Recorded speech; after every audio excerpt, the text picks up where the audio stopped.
بسم الله الرحمن الرحيم. اللهم صل على محمد وآل محمد.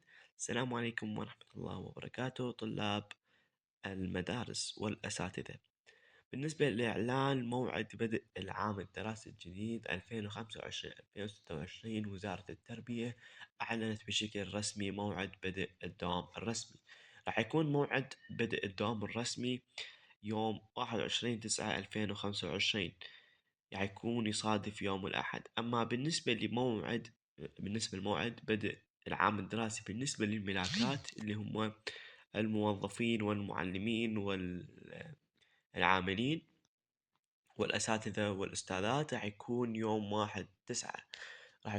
1/9 بدء العام الدراسي الجديد بالنسبة للملاكات. أما بالنسبة للطلاب والطلبة، الطلاب والتلاميذ، راح يكون يوم 21/9/2025 لجميع المراحل.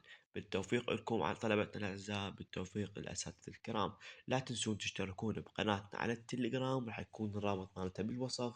ننزل بيها كل ما يخص أخبار وزارة التربية ووزارة التعليم.